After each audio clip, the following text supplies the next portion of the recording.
Right, of course, because I should know who that is. I don't care what you think. I'll tell you something that rubbed me right. Felger and Mazz on 98.5 The Sports Hub. Brunson's looked like they're going to lob it. Nope. Anunoby, corner three, fires away. Shot's no good. And the Spurs win. What a response from San Antonio. They do it again. An inspiring road win. And they are right back in the series. The Knicks lead cut 2-1. Hour number 3 of the program, about 4:10 in the afternoon. Thoughts on the ball game last night, Mazz? So, look, the Spurs came out ready to go. I almost said Indiana, San Antonio credit, because I thought they might roll over in this thing after the way the first 2 games went in San Antonio. Do you know it's only the second time in history in the NBA where the road team has won the first 3 games? Isn't it great? Like, you never see this. I saw a stat. You never see this. The NBA in the last couple of years, it used to be one of my biggest pet peeves. And everyone, like the predictability of these series, go there, win 2, come home, win 2, get the calls in game 3. And that might have happened last night a little bit, but it was always sort of tied to. Yeah, you could set a watch to it pretty much. You get home, get the hometown refs, 2-2, then the series kind of starts. It's just these perfunctory home wins. It's kind of over. Yeah. Like, what was my, I saw it on Get Up this morning, 46. Home court in the NBA playoffs, 46-37. Home teams are just 46-37. That's the worst since 2002, and that was the final postseason before they went to 7-game series across the board. The first rounders used to be best of 5s. They were even best of 3s when we were kids. Starting in 2002, it was 4 times 7 like hockey. So this is the worst home record since then. Only 46-37. It's not quite hockey, like 50-50, but it's getting there, and it's actually great. I agree. It's a better product. Because it's not predictable. You don't know who's going to win. Right. It's not predictable. The best part of it is that it's not predictable. And the only other time this has happened where the first 3 games was 93 between the Suns and the Bulls. So the Bulls won the first 2 on the road. Phoenix won game 3 in Chicago. And so now the Bulls ended up winning that series. No team has ever won the first 2 games of the finals on the road and then lost it. So from that standpoint, the Knicks are still in good shape. I expect the Knicks to bounce back and win game 4. But the truth is, if the end of game 2 had just gone a little differently, San Antonio would be up 2-1 right now because obviously Wembanyama threw the pass off the back of, I don't remember who it was. Doesn't matter. But, that one play. It was Harper. Yeah, so that was a huge play in the game. It was the other guy. Castle? Yep. So otherwise, games 2 and 3 have been tight. Like, San Antonio's not dead yet in this thing. No, definitely not. And it felt that way to me after the way they couldn't end up hanging on in game 2. The one thing I liked from the Spurs is that Wembanyama got involved in the paint early, and I think he needs to set that tone and continue it throughout the game. The thing that pissed me off about watching him, enough that I almost turned on him because I was gushing about him after that second overtime win in the prior series against OKC. A guy that size that doesn't go inside is offensive to me. That he's settling for these outside jumpers and bringing the ball up and acting like he's Kobe. Dude, use your size. What are you doing? It's offensive to me. So he did more of that last night. I liked seeing that. Did he? I thought so. At least early. Not enough. I mean, I don't think he does it enough. Well, how does he do it? I just feel they just lob dunks. I still have a thought on Victor Wembanyama. And well, a lot of his scoring is above the rim, if that's what you're getting. Well, no. Yeah, he's not muscling guys. No, it's right. It's a jump shot or a rim-running lob dunk. Yeah, right. There's nothing in between. But even in game 2, there was a reluctance, I felt like, to do that. So, fine, do that. But no, maybe he's not big enough to do it, but I'd like to see him, use your ass more, push guys around. He should be able to do that at that size. Or how about just operate in the mid-range? Yeah. I mean, an 8-foot jumper for you is more layup-ish correct than your regular guy. I am still on the low side of Wembanyama compared to the rest of you folks. Now, listen, I don't think he sucks. He is going to be a special player. He's going to win at least one championship. He's going to win at least one MVP, if not more. So I'm not telling you he's not going to be a guy or the guy. But those of you who have him as the next Jordan, I'm sorry. I know I said this last week, Mazz, and you kind of scoffed because it's kind of a silly comment. But the special, what does he do special that isn't related to his size? Handle the ball and shoot from distance. He's got a nice shooting touch. I mean, for a guy, it's highly unusual though, for a guy that for big. his size. Yeah. For his size. But we've seen it. That's what makes it special, that he can shoot and handle the ball like that. But it's not completely unique because, and you used the comparison before, we've seen a healthy Porzingis be able to do that. A guy that size that can shoot from outside. I'm just telling you, stay healthy. I watch it. I'm telling you, Porzingis was a freak. He was. He was awesome. Here's what I see. Teams laying off him outside and him taking the shot, or the team somehow letting him behind for a rim-running lob dunk. And I don't see much in between. He'll take you off the dribble, and, he had a Euro step last night. That must have been 5 steps. Yeah. Did you see that one? Yes. Yes. Like, if they're it was a total travel. I mean, Giannis is bad. He's been bad with years of it. But if they're going to allow that guy to do that, it'd take, 5 steps in without a dribble. So he will, quote unquote, take you off the dribble. But if he's not pulling up for 3 or a lob dunk, what?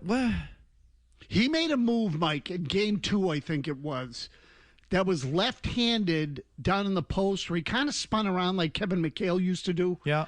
And I thought, but I generally agree with your point. Those are kind of few and far between. Right. I said, why doesn't he do that more if he can do that?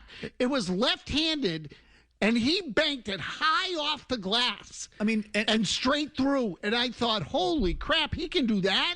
How many lob dunks did he have last night? It had to be a half a dozen. And a couple of them, the Knicks just let him go. It's like dummies. If I were New York, I'd be instructing Robinson or Towns or who was ever on him, or they put Anunoby on him quite a bit, right? Yeah, he's another or one. Bridges, one of the two. Yeah. I say, whatever you do not, you stay between him and the basket, and if you want to let him shoot threes all night long. I'll take my chances with that. But if you let him get behind you, all they have to do is toss the ball to the top of the backboard, and it's over. Yeah. If he wasn't so tall, what is so special? And listen, I'm not telling you he sucks. He's going to win a championship, and he'll win MVP or MVPs. He's going to have his turn. But the greatest thing since Michael Jordan, I don't quite see it yet. I'm sorry. I don't know. I don't know. 3-pointers and rim-running lob dunks is what I see primarily. On defense, he scares the crap out of guys. But let me ask you this. Do they not call defensive 3 seconds anymore? It's very rare. There were a couple times last night I'm like, these NBA teams have 12 effing coaches on the bench. Do you think one of them should be shouting out defensive 3 seconds, defensive? There were several possessions where I saw Wembanyama just standing in there. To the point, because there were a bunch of times where the Knicks penetrated, he's there, and then they just get the hell out. No, it's not a call you see very much anymore, but I think it's still in the rules. They don't even challenge him. It's like he's just standing underneath you're not allowed to do that. But anyway, a special guy. He's going to win his championship. He'll win his MVP or MVPs. There's a lot of outside stuff. And let me ask you this. That final shot, he blew game 2 on his own. But so he had a chance to atone for it with that game-winning shot. He fell over. So why does he have to do what every effing guy in that league does? He doesn't. Which is jumper and then hit the deck going backwards. He looked like a fool. He didn't get touched. No, I know. But they all do it. They all go up and then try and draw the foul by diving backwards when they hit the dude 7-7. So why is he leaning back and falling back? If he just extends forward. Yeah, right, you're like dropping it in the bucket. What is a 10-foot shot becomes a 6-foot shot, and no one can touch you up there. Why are you falling away, fading backwards, trying to draw the foul? The effing American basketball is so rotten. He still should have made it. It's part of the cheesiness of the league, which we also got in the final 7 minutes of last night's game. What, you didn't like all the replays? Holy all Jesus. The stoppages? I just was like, no. Guys. I mean, it was, yeah. So it started with Wembanyama's 3, which would have been a 4-point play. They go back and look at that. That took forever. And then Brunson slashes. Took that off the board. Quick score, timeout. It was just, and that was a tidal wave. That just started it all. I'm like, oh my God, that last 7 minutes took like 45 minutes. Brutal. And I've enjoyed the series, but that kind of killed it for me. Oh my God, that sucked. Wembanyama, let me just wrap it up on. He's great, and he's going to be great. You're not wowed. He could be greater. Like, I'm still frustrated watching him. Yeah. Well, it's only his third year in the league. So, fair enough. So there's still time. He could use more of a post game. You know what he should do is develop a hook shot. I mean, something in there. Who's going to block that? Well, I have to watch another guy either just pull up from three and then flop, or rim run dunk, or try and get to the rim for a dunk. It's like there's nothing in between those two. I just find that frustrating. With good reason. I get that. Okay. There's some good series, though. And oh my God, amazing. Yeah, good series. And the pomp and circumstance last night was legit. Like, that was, I'm not generally that guy, but that was kind of it last night. I think the two finals have both been pretty good. Well, for different reasons. Yeah, but they've both been entertaining. It's been good. But the NBA has all that off-court stuff. And certainly in that setting last night, all that off-court stuff lends to it. All right, there's some NBA thoughts. You want to weigh in on that? You can. To your calls right after these words. Whee! Goalie fight. Felger. Whee! Look at the goalie fight. Oh, Mazz. oh my God. Murray. He sucks in the playoffs. That's great. No. 98.5. Wonderful. Good. The Sports Hub.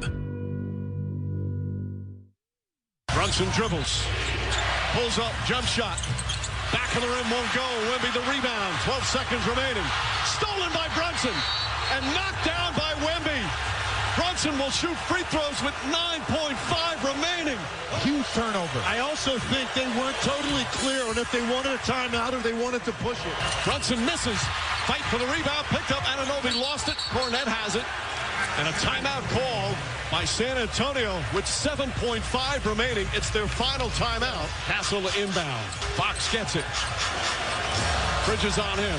4 seconds. Fox to Wembanyama. Pulls up. Jumper. Won't go. Rebound taken by Vassell. It's over. It's over. The Knicks survive. This magic carpet ride continues. 13 straight victories, and they lead 2-0 here in these NBA Finals. That's what happened Friday night. What a gag job that was. That felt like that was something that might hang with Wembanyama for the rest of his career had they lost last night. Absolutely. That was gonna brutal. That was going to hang with him until they got back in the series or he won a championship. You know, if they had lost last night and now the series is over, that end of sequence on Friday night hangs with him until he wins a championship. Definitely. Years, or, you know, however long that takes. So, your thoughts. How about Alan and Westwood? Go ahead, Alan. Hey, I agree with the main caller. You're slightly stupid and slightly uninformed. Nobody's saying Wemby is going to be Michael Jordan, but he's 22. Hold on, Alan. That's not true. I've heard several people say the biggest difference maker in the NBA since Michael Jordan. A lot of people have said that. Well, he's not there yet, and he's going to gain muscle. He's going to get an inside game, and he's going to be quite spectacular.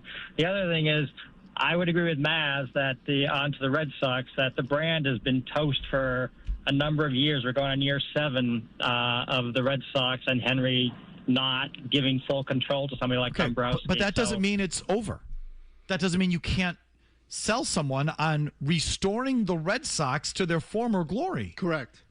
That's the sell job. We are in a bad state right now, but you are the one that brings us out of it. I still think it's a very sellable job if you want to sell it the right way. If you can sell it the right way, sure. I mean, how were the Cubs when Theo went there? And look, as a business, I don't know if their brand has really been hurt all that much. Their value keeps going up. But I would say as a baseball entity, I think their brand has been hurt. And I guess that's what I mean, is the baseball part of it. They've been all over the map for how many years now? And for me, real quick, I think Wembanyama's awesome, but I'm maybe not as pants off as other people too. So like seeing him last night, another thing that frustrated me, like the lack, the size and him not using it enough. So 32 points, great. He should have had like 16 rebounds in the game last night. He finished with 8. And there was a lot of offensive rebounds that the Knicks kept getting. That's what kept him in the game. That shouldn't happen with a guy that size. Miles and Ipswich, your thoughts? Hey, yeah, I just wanted to weigh in on the Wemby thing too. There's 2 things that stood out that I would bite back on. And number one, you say that his whole game is basically either 3 or a lob dunk.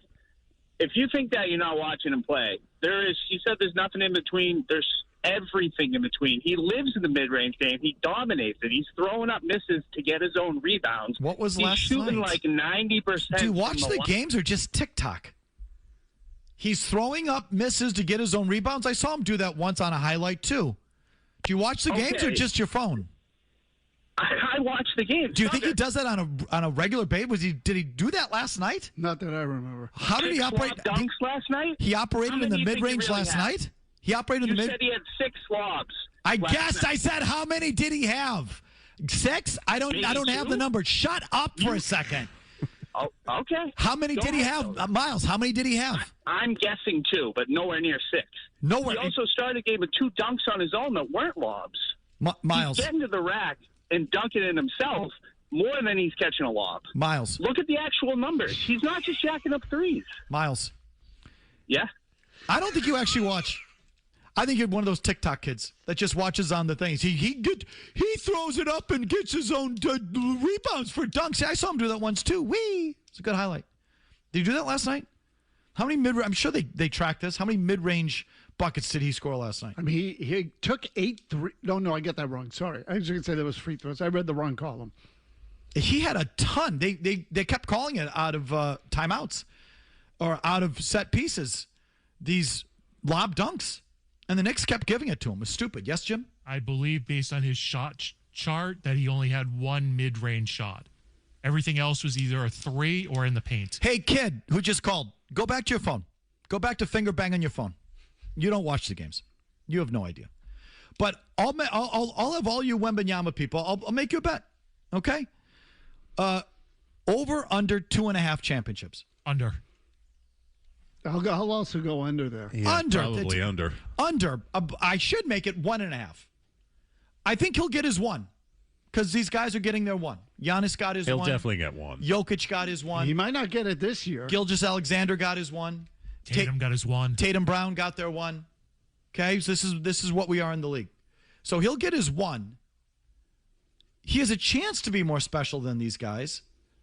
So he might get 2, but I feel like taking the under. He's going to get his 1, and I'm not telling you he sucks. But and you're also clean out your ears. There's a lot of people who had been saying he's the biggest transformative guy in the league since Michael Jordan. No, I don't think he's going to be that. And I don't think, frankly, he's going to be much different than Jokic, who's a brilliant basketball player and one of the best players in the league and an NBA champion and an MVP in that. But if I had to predict it, he's going to be that. He's going to be Jokic, which is a Hall of Famer and an all-time great, but not beyond that. So I question whether any of these guys now have the drive to get 4 or 5. Like, I don't know that anyone really has the drive to do it. That would be my biggest concern with Wembanyama. He's got it at age 23 because he's never won, or 22 or however old he is. What happens when he gets 1 or 2? Then what? So he, and I do think he has a nice competitive streak to him. He definitely does. I used to think that about Giannis too. So let's see how that ages when he signs for like $90 million a year. And, makes $1 billion by the time he's 12 years in the league. I mean, he's got the ability and size to win like 8. I don't think he has a chance. He has the ability to take over the league. Yeah, and I don't think that that's an exaggeration. I mean, he should be the kind of guy that I don't know how many Kareem ultimately won, but he should be the kind of guy that we look at as saying, like, he had 5 or 6 titles. Duncan had 5, right? Yeah, but you keep Americanizing him and yes, mountain of money. What the hell's going to happen? Exactly. The fall away, hit the deck, jump shot from a guy who's 7 whatever. Is just, I don't know. It doesn't appeal to me as he doesn't pass like Jokic. He can pass. But no, Jokic better passer. I agree on that. Jokic is tremendous passer. I don't know. Let's see how it goes. Dorks. Over, under 1.5 championships. That guy did just talk incessantly. Oh my God. And he doesn't watch. He had a lot I think it was like 2 lobs. It wasn't 6 lobs. He owns the mid-range. He throws himself rebounds. I don't know what you're talking about. I don't watch the games. I don't watch all of them. But when I will say this, unlike that twerp, when I watch, I actually watch the game. I'm not just fingering my phone and flipping my phone. I actually watch the competition up and down the floor, and I watch the game because unlike that kid, I have the ability to sit in a chair and watch something for 2.5 hours. I don't have the attention span of a freaking gnat. I like the way you said ability there. How did I say it? Ability? The guy bugged me. What do you want? Had a little gusto to it. Here's Murray's I have update. the ability. And we're back with more after this. Sean and Lawrence. Go, Sean. You keep saying, like, oh, I didn't actually watch the game, whether it's Patriots, Celtics, Bruins, whatever. Like, isn't your job as a talk show host to actually watch sports? So I would say my job is to get you to listen. That is the job. Mission accomplished. Take this job and shove. Felger and Mazz. 98.5, the Sports Hub. That got stopped by Slavin. Theodore drive off the back wall, knocked in. Vegas wins in double overtime. Yeah, it looked like from this vantage point it might have cammed in off a hurricane again. Theodore's shot off the board, and Martin has it deflect off his stick, off of Bussy, and in the net. It hits the end boards. Martin can't get a handle on this, and watch how it just springs out. It hits the bottom of Brandon Bussy's foot. Tough luck result for the former Bruin there in net. Almost came in and stole that game. What an incredible series this has been. But I disagree with Mazz that it's like the basketball. The basketball, hockey, the games have just been great. People couldn't name any of these guys out of a paper bag. You know what I mean? The basketball has the pomp, the circumstance, the sideshow, the celebrity row, like all that stuff. Madison Square Garden, like, has all this massive buzz. It's a cultural phenomenon, the NBA Finals this year with the Knicks. Yes, it is. The hockey's just good hockey games. Incredible hockey games, in fact. I'm just talking about the quality of the competition. The finals in the NBA, the last two games have been terrific. Absolutely. And these games, your thoughts? The third periods have been out of this world. Absolutely out of this world. The finishes in these games have been freaking historic. And the one thing I'll say is that Vegas is like wants to give these games away at the end. And part of that, holy crap! How do you gag on that lead? Part of that is Carter Hart. Sorry to interrupt, but in these last two games, he's given up 3 goals on 3 shots. That's incredible. Yeah, 2 sequences each of the last 2 games. Yeah, 3 goals on 3 shots. Yeah, unbelievable. So I think part of the reason these games have been so entertaining, part of them, is that the goaltending's shoddy. Shaky. Yeah. It's like it used to be. Yeah. You used to be able to beat guys. You're seeing guys beat these goalies with clean wristers or snapshots from the slot, which just really doesn't happen like it used to. And you're seeing it now because the goaltending is the puck's going in the net. So it's helped. It's helped. Thing Saturday night, I mean, I was half asleep at 4-0 to start of the third period. This game's over. Like, I'm just like half paying attention. And then 4-1. And then Hall scores. It's 4-2. I'm like, huh. It's 4-0 with a penalty shot for Marner. Oh, right, yeah. It should have been 5-0. That's right, yeah. Marner had the penalty shot. Doesn't go in. Bussy stops him. And when it got to 4-2, I'm like, this will be interesting. And then it was 3 goals, I think, in 39 seconds. Yes, 3 goals, 3 shots. That's unbelievable. The third goal, McDonough, his voice cracks. He's like, 4-3. It's like, this could be on. That felt like this is going to be like Bruins Leafs type of meltdown. Like, that felt like that. You could feel the tightness coming out of that building, but. Second overtime, they ended up winning it. I still find myself pulling for Vegas as much as I find their coach to be a douche. Me too. Yeah, I'm rooting for Vegas too. But in the 3 games, 10 goals in the third period. Crazy. 10. And again, there were 4 in that game the other night, all by one team. It was ridiculous. You just can't walk away from your TV in these games. They're unbelievable. Have they announced the goalie tonight? No, but they're going to wait until game time. It's got to be Bussy. Bussy talked, and he said, my coach likes to, I'm paraphrasing, but it's like, my coach likes to play it close to the vest. They have to stick with him. No one has seen in any of the practices, they haven't seen Anderson. It's going to be Bussy. He settled them down. He was good when they put him in. Absolutely, he was. Frederick Anderson blows. He's just a guy. That guy freaking blows. He's just a guy. Carter Hart's just a guy. Bussy's just a guy. There's just guys. I don't need to go back to that take. But it's true. The role of the goalie has never been less important in hockey.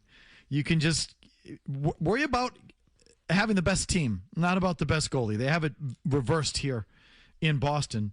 Just finishing up on that quickly, Dylan Larkin apparently has given the Red Wings his list of preferred teams. Shocker, you're not on it. Well, it is a surprise. Vegas, Florida, Minnesota? Yeah, Minnesota was the third team. So he wants a place that, Florida has become the hot Like, that's everyone wants to go. And Vegas. Like, those are places everyone wants to go now. Not just, I guess, livability of the city, but they're both contending every year. And tax climate, maybe. I don't know. But those have just become the hot spots for these guys. Those two teams for sure. I'd love to see them go to Minnesota. They have a pretty good team. They could use another good player there, make a difference, give someone else in that conference to make a run at, or to make a run is what I should say. I wouldn't mind seeing them end up in Minnesota. I just don't like super teams. I don't. So, too many guys on one team to me kind of takes the fun out of it. So I'd rather see him end up in Minnesota.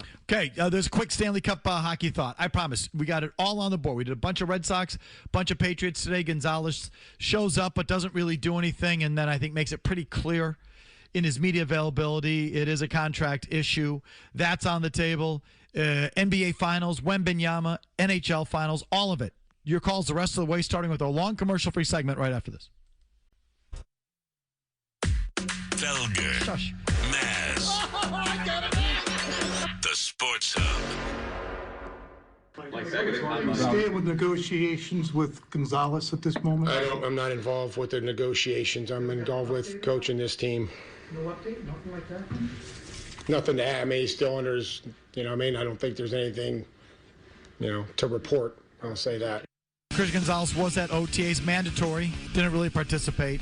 Did a few light sort of walkthrough kind of things. But that was about it. Mike Vrabel, I don't think telling the truth. They're saying he's not worried or involved in the negotiations. I mean, if he is telling the truth, that would be bad news. Because I think he's the conduit to Gonzalez. He's the one that can reach Gonzalez. He's the one that can work with Gonzalez. He's the one that can get Gonzalez to come as close as possible to signing a contract that the Patriots find palatable. So Mike Vrabel better be involved, is what I would say. So I don't think, listen, if he's telling the truth, then that's bad news. He should be involved. But I think there's a lot of talking around the thing today. Like, for example, Gonzalez himself. So he's here today for mandatory, because if he's not here, he gets fined. So then how come he wasn't there for the other OTA sessions, which were voluntary, and came with no fine? Number 2, Jimmy. Here's Christian Gonzalez today, number 2. Can you take us through the decision to skip OTAs? I mean, felt like I could get my work in. I mean, I was able to talk to the coaches, and we talked about it, and got some work in. So yeah. Oh, so he could get his work in last week, but not this week. He had to come here to get the walkthroughs in. Right. Nothing to do with the fact that one was mandatory and one was voluntary. No, and I'll tell you, based on today, he was working hard. Nothing to do with the fact that one was a finable day, the other was not a finable day. Interesting.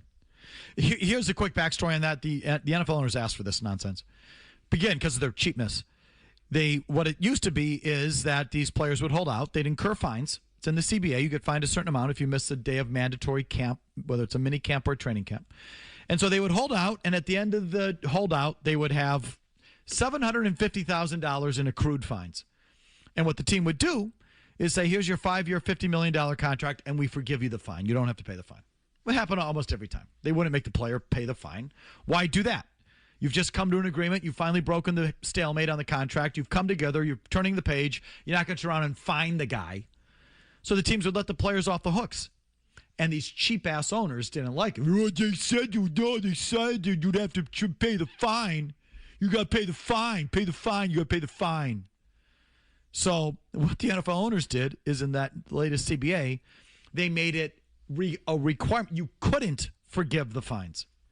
So if an owner wanted to give a player a break on the fines, he couldn't do it. The player had to pay the fine, which is why now we go through this ridiculous charade of the player showing up but not practicing. So instead, you get to see him stand on the sidelines with his thumb up his ass versus at home playing a video game. That's why you get what you get. This silly nonsense. So the players just said, fine. You're not going to rescind the fines. We have to show, we'll show up, but we're not going to do anything. And there's nothing the owners can do about it. And I think they've created a worse situation. Oh, it's definitely like, honestly, if you go back to it, Mike, why do you have to fine them at all? Like, just what? So you're under contract. Yeah, well, then pay the guy. You're under contract. So it's a contract dispute. Like but they're under contract currently, so you have to show up for mandatory stuff or there's a fine. I know, and it's just so typical of the NFL owners that, the players don't have much alternative when they're all the money is, much of the money is non-guaranteed. I shouldn't say all. That's not fair. But it's the only leverage. So the players should be, fined for not using their leverage. Well, they figured it out. It's asinine. I'll show up. My back's sore. Just pretty simple. Nothing the teams can do about it. And I think they've created a worse look for themselves. Now that problem is right in front of everybody versus at home, out of sight, out of mind. But anyway, there's that. Here's Jeff at work on Christian Gonzalez. Go ahead, Jeff. The questions today, bless the press crew that asked all those questions. They were all tough questions. I agree. And when does Gonzalez sort of be a jerk? Like, I understand he wants, the highest paid thing, but I think the argument in this contract is if he's injured and they pay him the highest paid, corner, then it doesn't make any sense. And I think that is what they're struggling with, if you want to say. But I don't. I think they're struggling with $100 million guaranteed is what they're struggling with. That's what the issue is. Yeah. I mean, and, if you want to say to a guy who hasn't been the most durable, but I'd say even if Christian Gonzalez was durable, 16 games a year, 3 straight years, never missed a snap, they would not be just tossing around $100 million guaranteed out of the kindness of their heart. It's going to take a fight. Who did they like paying? They wouldn't pay Brady, for crying out loud. Thank you. Of all people. Like, if you're not going to pay, who do you want to pay? They don't want to pay anybody. We have Stone in Natick hanging on Marcelo Meyer. Would you trade him, Stone? Yeah, I'd trade his ass yesterday. So now we have fans blind that he finally made contact with a baseball. Congrats. Murray should stick the finger in his cheek. Your thoughts? I'm willing to say it's the start of something for Marcelo Meyer because he's got a lot of natural ability, man. He does have a lot of natural ability. He still does that. Yes, Yeah. he does. He just doesn't know how to use it. Well, I like that caller. I gave him the pup because I'm with him. I think this kid's a stiff, just like the rest of these rookies that have been shoving down our throats. Your these thoughts. young players. Left on left, Mazz. Yeah, freaking cantaloupe in the middle of the plate. John and hanging right there just for anybody to take a whack at. John and Derry It's like a piñata. Sorry, John. Hold on. Are you done? I'm done. It is. It was like a big old piñata right there. A big empanada right in the middle of the plate that you freaking whack with your spoon. It was easy. That was an easy one to hit out, for crying out loud. Murray could have hit that one out. See, you weren't done. John and Derry. Go ahead, John. Hi, how you doing? So following that, if Meyer doesn't hit that home run, the Red Sox get blanked again. And, I mean, it's been the same story since day one. They can't produce runs. We all know they need a right-handed bat. Mazz, is Tristan Casas coming back this year? I doubt it. Doesn't feel like it, does it? Sorry, go ahead. Well, so how do you feel about the overall, like the dual headline now with the Red Sox? According to reports, they are not considering firing Craig Breslow, and they're still desperately trying to add an impact right-handed bat. Desperately is the key word. But how do you feel about that whole, like, that's what they're doing? They're not firing the GM. They're actually trying to add to this team. Yeah, I think they're taking running the team onto themselves and taking it out of the hands of Craig Breslow, at least for the short term. So do I think that Breslow's going to get fired before the deadline? My answer is no. Do I think it's in play for the end of the year? Based on everything the beat guys have said, my answer is yes. Let me rephrase. Should they be doing the opposite? Should they be in complete sell mode and blowing it up? So my answer is no, and I'll tell you why. They have to get a bat somewhere at some time. So what's wrong with doing it now? And everyone says, well, wait till free agency. You don't have to give anything up. There are no free agents. The free agent class blows. It sucks. You're going to have to get a bat somewhere, and you don't have one. So if you can get it via trade now versus a trade in November, I'll take now. Do I think they're going to win the World Series? No, but I would rather start getting better sooner rather than later. So in most years, I would tell you, don't do it. Wait until after the season. You don't have to give up the prospect. With this team, with the way it's gone, the sooner the better. Whether you make the playoffs or not, you need the bat. Jen McCaffrey of the Athletic, right? Yeah. Wrote over the weekend they are not going to be trading Aroldis Chapman or anyone like that. How do you feel about that? They should. Those guys should be on the table. So you're talking about veteran guys that aren't going to have a lot of use here. And again, I think the Red Sox will change their minds on that one as they approach July 31st. So there's going to be a good market for some of those relievers. And again, they might be able to get players that can help them in the longer term.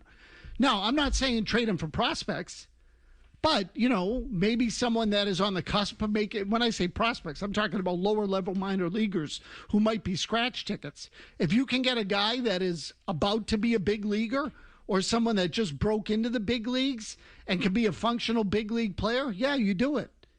I mean, with the aging players, I would absolutely do it. Red Sox, Patriots today at OTAs, the Christian Gonzalez situation, the NBA Finals, Wembanyama is on the board. Talk to us on whatever you want. There's a couple open lines if you want to grab it. 617-779-0985. There are no commercials here, just an update. It takes 90 seconds, and we're right back, and I will come back with a Red Sox story that landed in my inbox today that went right up my ass, Mazz. We're going to get a sponsorship for that. But this one is, I'll tell you what I'm talking about right after the update here again. No spots.